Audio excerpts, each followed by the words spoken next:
Muy buenas estudiantes, noveno grado A. La primera temática del tercer periodo corresponde a la mujer a través de la historia, del indicador número 9. Identifica la participación de las mujeres en la historia de Colombia en el ámbito político, académico, cultural, industrial y financiero. Vamos a trabajar qué le ocurrió a la mujer a través de la historia y cuáles fueron esos alcances importantes en los ámbitos o los campos mencionados, político, académico, cultural y hasta el financiero, como vemos ahí. Entonces, pasemos. Iniciemos de pronto iniciemos con la historia como tal. Entonces, en las primeras sociedades que sustentaban su vida cultural y económica en la caza y la recolección, las mujeres eran las encargadas de recolectar, mientras que los hombres eran encargados de traer la carne. Esto hizo que las actividades que estuvieran relacionadas directamente con la fuerza se empezaran a identificar con los hombres debido a esto la diferencia física entre los dos géneros. Bueno, eso hablando de la historia en general y de las primeras ciudades en general, pero eh, hablando la opresión y la discriminación hacia las mujeres ha sido una realidad en la historia de la gran mayoría de las sociedades. En este sentido, la historia de Colombia no es la excepción. Durante siglos han persistido una cultura machista reflejada en el comportamiento de hombres y mujeres en la vida económica, social, familiar, religiosa y sexual de los habitantes del país desde la época colonial. Los rasgos más distintivos de esta situación han estado en la marginación de la mujer en la vida pública, su historia en la ausencia de los derechos políticos y el desconocimiento de la autonomía o de su autonomía económica. Y adicionalmente podemos decir que también en la vida privada ha sido uno de los principales escenarios para la opresión de las mujeres. Pero de esta manera también podemos recalcar que en los últimos siglos representó un lento proceso de conquistas sociales, jurídicas y económicas por parte de las colombianas y de las mujeres en una lucha que necesita continuar en el futuro para que no se vean discriminadas. Bueno, teniendo en cuenta todo esto en las primeras sociedades, también hay que recalcar que esta lucha y este lento proceso de conquistas sociales y jurídicas han puesto a la mujer en otras actividades. Por ejemplo, hoy nos encontramos con mujeres que participan activamente dentro de las actividades económicas, científicas y culturales, espacios que solamente eran abiertos para los hombres. Hoy las mujeres tienen una participación activa en esto. Continuando así con la historia, miramos la discriminación en el pasado y comenzamos con el régimen colonial. Bueno, el régimen colonial, al dividir profundamente a la sociedad en estamentos, relegó a las mujeres a un plano de subordinación basado en consideraciones religiosas, la discriminación en la ley y las instituciones. Sin embargo, no impidió que numerosas mujeres desarrollaran su independencia económica, especialmente dentro de los sectores artesanales de las ciudades. De igual forma, la mentalidad religiosa y política permitió que algunas mujeres se destacaran como religiosas y promotoras de obras sociales. La guerra de independencia también permitió procesos de movilidad social gracias al apoyo logístico y a la asistencia alimentaria de algunas mujeres de sectores populares ofrecían al ejército en contienda, lo cual continuó ocurriendo durante las guerras civiles del siglo XIX.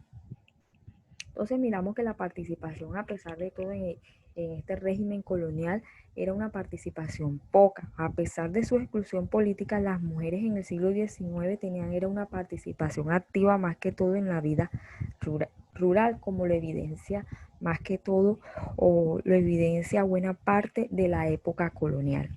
Entonces, sin embargo, al igual que como ocurrió con indígenas, campesinos y afrodescendientes, los ideales de igualdad ofrecidos en el inicio de la República no fueron para las mujeres, sino por el contrario, las ideas del siglo XIX sirvieron para idealizar el mundo doméstico, de tal manera que la mujer fuera relegada a este, con lo que se negó su participación en una vida pública que era considerada nociva para ellas. Según la ley, las mujeres solteras debían estar bajo la tutela de su padre y en caso de casarse de su marido.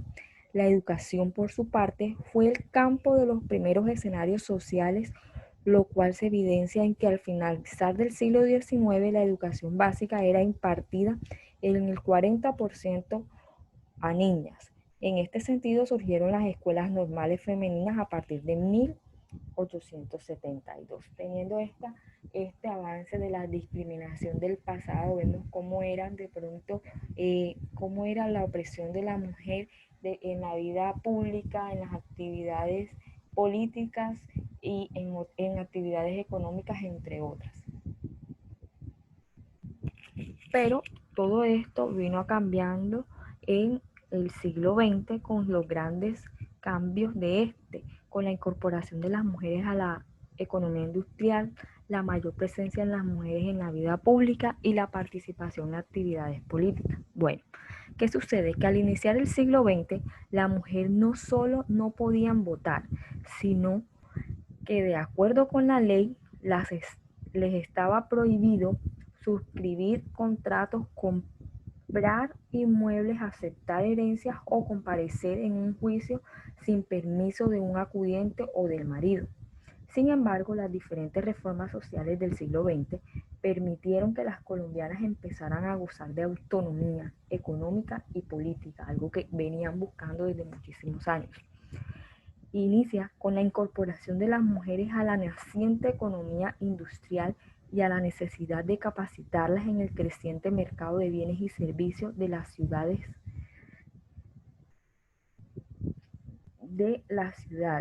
Contribuyeron a que la clase dirigente empezara a cambiar su visión sobre el papel de la mujer en la sociedad. O sea, ¿qué quiere decir esto? Que la necesidad de también de incluir a las mujeres en el mercado y en la economía industrial, lo que comenzó es a mirar o darle la vuelta a la hoja y a mirar que el papel de la mujer en la sociedad era importante y a cambiar esa visión que se tenía anteriormente. Los cambios en la vida cotidiana también aportaron procesos al presentarse una mayoría presencia de las mujeres en la vida pública y cultural, a lo cual se sumó su creciente participación en actividades políticas. A pesar del poco aprecio de la élite sobre algunos de los oficios, hace un siglo las colombianas se desempeñaban en trabajos de primera necesidad para la sociedad. ¿Cuáles eran esos trabajos? Maestras, mecanógrafas, empleadas domésticas, tenderas, artesanas, lavanderas y mineras. Por su parte, los inicios del movimiento obrero verían surgir a las primeras activistas políticas, como fue el caso de la huelga de trabajadoras textiles en Medellín de 1920. Allí inicia lo que son las primeras conquistas de las mujeres. Inicia la esperanza de reformas sociales que ofreció la República Liberal en 1930 y estuvo la de impulsar los cambios jurídicos y políticos para las colombianas, y de esta manera se reconocieron los derechos políticos de las mujeres casadas, la posibilidad de ser bachilleres y el acceder a una educación superior. Sin embargo, el derecho al voto no se aprobó debido al temor del sector mayoritario del liberalismo al que las mujeres votaran por el Partido Conservador como influencia de la Iglesia. En medio de esta lucha, solo hasta 1945 se reconoció la mayoría de edad a las mujeres, pero sin derecho al voto. Por otra parte, no solo la lentitud de las reformas contrariaba las aspiraciones de igualdad de las mujeres, ya que los siglos de prejuicios y subordinación hacia que fueran pocas las colombianas que ejercieran los limitados derechos consagrados por la ley. Quiere decir esto que a pesar de estos alcances, las mujeres primero no podían votar debido al miedo que tenían muchísimos ideales políticos acerca de las mujeres como tal, y que en este momento había poca participación en actos políticos como es la escogencia a un líder político, a un candidato político y los avances consagrados en la ley fueron muy lentos.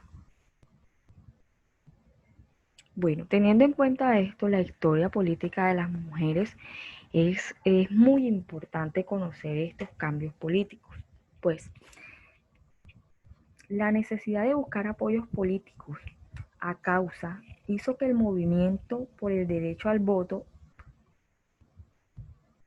adhiera al gobierno militar de Rojas Pinilla. Esto se tradujo al nombramiento de las primeras mujeres en cargos públicos, quienes promovieron el derecho a elegir y ser elegidas en la Asamblea Constituyente instalada por Rojas en 1954. Sería el año de ese logro. Sin embargo, al estar el país gobernado por una dictadura, el ejercicio de este derecho tuvo que esperar. Bueno, tuvo que esperar. Mire, de muchas maneras se observa la participación de las mujeres durante la Guerra de la Independencia, incluso como mujeres combatientes en las batallas y generalmente al lado de sus maridos, que podíamos destacarlo en la época de la independencia, época colonial. Y aunque la exclusión de las mujeres en la participación política ha sido visible, no puede hablarse de mujeres célebres en la historia de Colombia. Claro que sí, hay que hablar de esas mujeres importantes en nuestra historia de Colombia como son Manuela Beltrán, Policarpa Salabarrieta y Antonia Santos. En 1936, cuando gracias a una movilización de la mujer se obtuvo una reforma constitucional del presidente Alfonso López Pumarejo, una cláusula que le permitía la presencia femenina en el desempeño de cargos públicos y definitivamente sería otorgado el derecho al voto como se venía hablando en 1954 para que éstas pudieran elegir y ser elegidas. Y en 1957 se conoce que las mujeres por primera vez fueron a las urnas. Un ejemplo, hasta el plebiscito de 1957, que las colombianas acudieron masivamente a las urnas y desde el año siguiente se verificó la elección de mujeres en cargos de elección popular, a pesar de que su participación aún era reducida. Un avance de esta situación les dio a partir de 1974 con el frecuente nombramiento de mujeres en el ministerio e institutos adscritos al Poder Ejecutivo. Fue un gran avance en este año de la mujer. Sin embargo, la representación de la mujer en los cargos de elección popular siguió siendo minoritaria por muchos años. La constituyente que aprobó el voto femenino en 1954 estaba integrada por 2 diputadas. 37 años después de los 70 miembros de la Asamblea que redactó en 1991 nuestra Constitución, solo eran 4 mujeres. Aunque era poca participación, las mujeres estaban haciendo un cambio histórico y estaban dando la vuelta a toda la historia y a toda la opresión que ésta había sufrido en tiempos anteriores y en la antigüedad. Por su parte, en los cambios sociales podríamos hablar el ingreso masivo de las mujeres a las industrias, el progresivo aumento de la población universitaria, de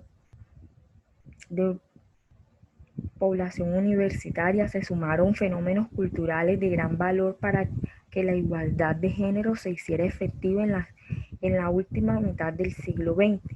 Allí se ubica la revolución sexual difundida por la cultura de masas, el movimiento de los derechos sociales y las recientes iniciativas en pro a los derechos reproductivos. Es importante tener en cuenta que la mujer alcanzó una lucha sin precedentes buscando la igualdad entre hombre y mujer y pudiera ser esta vista su participación en todo lo que tenía que ver en actividades económicas, políticas y otras actividades importantes que no se sintiera la opresión de ellas.